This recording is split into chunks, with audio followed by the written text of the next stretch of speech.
Hello, welcome to our final video for week 2 of Energy 101. This time we're talking about our evolving fuel mix. What fuels our energy now and how does this need to change as we transform our energy systems? Here to answer all of our questions is Dr. Stephen Doig, the Senior Research and Strategy Advisor for the Irving Institute for Energy and Society. Welcome, Stephen. Thanks, Megan. So to start off, what types of fuels do we use and what types of energy services do we use these different fuels for? And kind of adding on to that, which of these fuels do we use the most? Great, super question. Let me start off by saying I think the audience for today have actually seen a short video on something called the Sankey diagram, which has a lot of information in it. But if you just look on the left side and the right side, you can kind of simplify your world. And on the left side are the primary fuels that we use today. And what you'll see in that diagram, and what is largely true, is the vast majority of energy that we use today around the world is fossil fuel. So it comes in the form of coal, oil, and gas. There is some amount of hydro power that's used in the world, some amount of nuclear, and increasingly those still very small renewable energy. And so that's the left-hand side of the Sankey diagram. On the right-hand side is what we use all that fuel for. And in the middle of the diagram, you'll actually see a bunch of that fuel, such as natural gas and coal, goes to electricity production.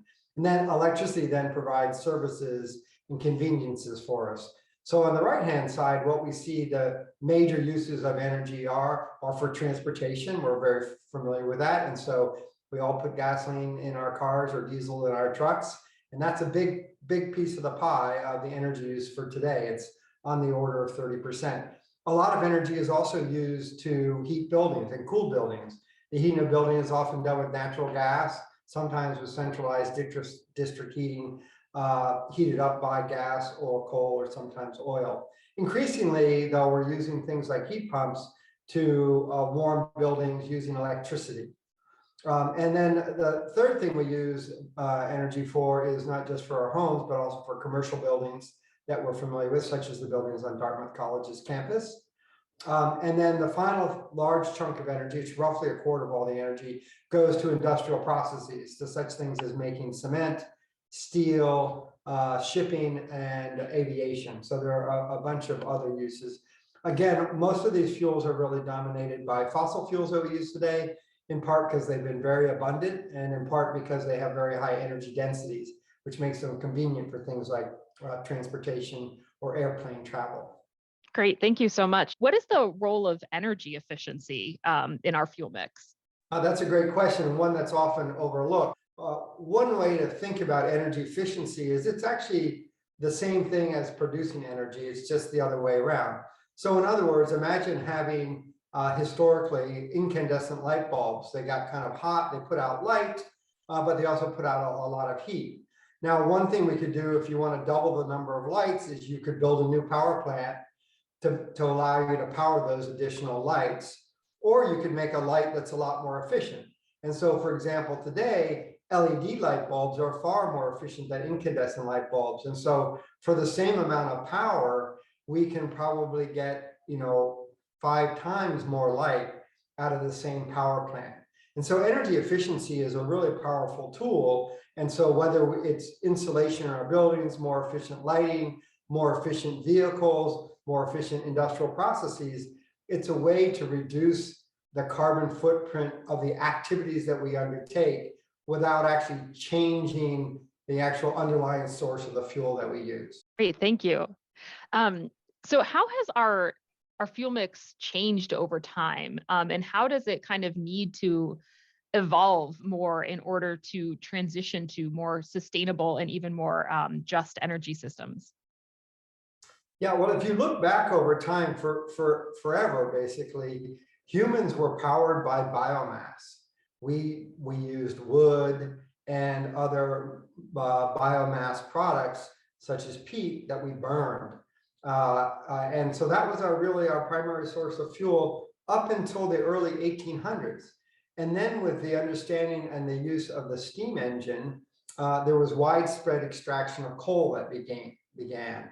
And so really all around the world, people transitioned away from biomass, at least in the industrialized northern hemisphere, and moved to coal. And coal was dominant until the late 1800s, at which point oil not only had it been discovered, first here in the US and then elsewhere, but what more importantly, industrial processes and engineering got good enough to transform it from a crude oil into a mixture of oils. And in fact, it was the rise of really oil refining that saved whales. It wasn't that we were just kind to the whales. It was in fact that we could get a lot more oil, a lot more products more cheaply out of these petroleum products. And so for most of the 20th century, energy use was dominated by coal for electricity generation and oil and gas for many other things, heating, power, and things like that. And so now we're at the stage where we finally see that we can produce renewable energy very cheaply. So in fact, solar today handily beats electricity produced by a combined cycle gas turbine. And so we're at the stage now where we're really asking the questions, what things can be electrified, so such as heating of homes, and be done so using renewable energy. Of course, there is the challenge that the sun doesn't always shine and the wind doesn't always blow. So energy storage is an important thing to think about, or at least connecting your grids together in ways that the wind is blowing somewhere and the sun is out somewhere. And then the other thing that's on the table right now is there are some processes such as steel making or heavy transportation such as shipping, which really don't lend themselves to electrification. And so the question is, what do we do about that? And recently, and very interestingly, the rise of the concept of green hydrogen, hydrogen produced through electrolysis from renewable energy, is becoming very topical. In fact, many projects have now been announced, and it looks like there'll be a big push to decarbonize industrial processes using so-called green hydrogen. Great, thank you. That's so interesting. So it sounds like there's a lot of ways that we can start kind of transitioning away from fossil fuels, but we're still using a lot of them. So can you tell us a little bit about why it is so hard to make this transition? Well, historically, there were two reasons. One was technical and the other one was economic. Technically, we didn't really have the technology developed that could efficiently, say, transform electricity into heat, or to power a car over the distances that we would like. And then even if you get that part right, and electric vehicles have actually been around forever, but getting the distance that people desire was very expensive because the batteries were very expensive and very heavy. Now with the rise of lithium-ion batteries that are relatively inexpensive, we're seeing numerous models of vehicles that are available, still at somewhat of a cost premium, but are able to go, 300, 400, 500 miles on a charge. And since the average commute distance for people is on the order of 30 miles, that certainly lends itself to early adoption. The challenge right now is just bringing the cost down.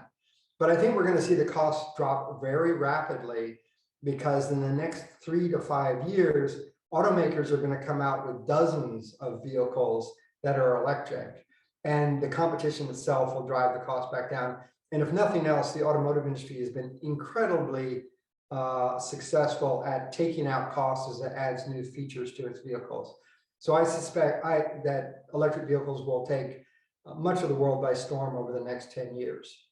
It will be more difficult and perhaps more expensive in some of the other areas, but as I said earlier, the economics are rapidly changing, and both battery storage and solar and wind electricity is getting cheaper every day.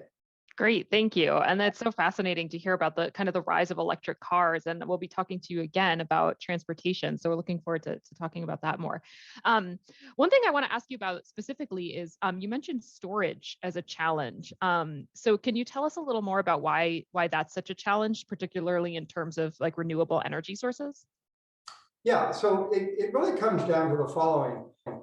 As it turns out, gasoline and diesel fuels are very high energy density, both from the perspective of per unit weight and per unit volume. And so if you think about that, it is actually quite hard to displace those fuels because of that very advantageous property. And so it means that in a car, you can put in 15 gallons of gasoline and drive for 300-400 miles. And batteries have far lower energy density per unit of weight and per unit of volume.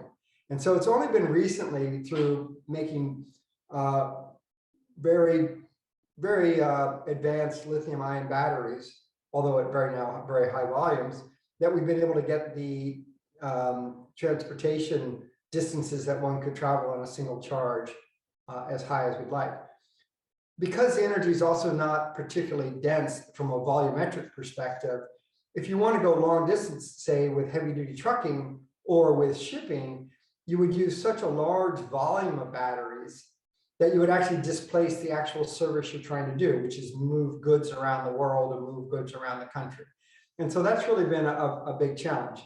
With respect to hydrogen, which I mentioned earlier, it has the advantage of having very high energy per unit weight. Hydrogen is extremely light, but it has only 5% the energy per unit volume, even when it's compressed, compared to gasoline. And so those challenges of energy density have a real impact on our ability to adopt certain technologies for certain applications. So before we finish up, is there anything else that you would like to add, or any other interesting fuel technologies that are coming down the road? You mentioned green hydrogen. Anything else that you'd like to leave us with that's kind of coming up in the future for our evolving fuel mix? Well, I mean, I think what we're going to see is an increased development of fuel cells. Fuel cells take things like hydrogen and combine them with oxygen from the air to make electricity and heat. So you can imagine getting both heat and power out of a fuel cell. I think we're going to see the rise of synthetic fuels that are made for things like aviation, because really we do want the energy density of hydrocarbons. I think we're going to see people looking at the opportunity to convert green hydrogen into green ammonia and using that in the shipping sector, potentially with a fuel cell rather than combustion. I'd also say this, although the storage challenge is a big one, it's largely been overcome now in the light duty vehicle sector. There's huge development of batteries being tested out in places like California to see how they can help balance the grid. And I think we're going to see increasing use of other types of storage media, potentially even hydrogen in salt caverns to help balance out energy needs as we go forward. I think the last thing to note is that there's this very important interplay between energy efficiency and energy productivity, the amount of service we get out of a unit of energy, and the supply side. We tend to all be very focused on the supply side because it's interesting, it's new technology, but the power of energy efficiency is enormous. And so, for example, let's use the Dartmouth College campus. If we can have the energy that we require to heat our buildings in the winter and to cool them in the summer, it means the cost for us to actually implement carbon-free technologies such as ground source heat pumps or air source heat pumps goes down dramatically. And it may be, in fact, I believe it is, far cheaper to do energy efficiency than it is to build new supply side technologies. And so in any answer that we're looking for as a college, as a region, as a society, we should be always asking the question, first, what role can energy efficiency play? What role can energy flexibility play? What if I only use the electricity when the wind is blowing, the sun is shining? And then finally, what role does supply side technologies need to play? And by optimizing across all three of those dimensions, we're going to find a much less expensive solution and one that is far more sustainable and resilient. All right, thank you so much for this great discussion, Stephen. Next up in the course, we're looking forward to digging more into the topics from this week in our Zoom Q&A discussion. So we will see you there on Wednesday at 4:30. Bye-bye.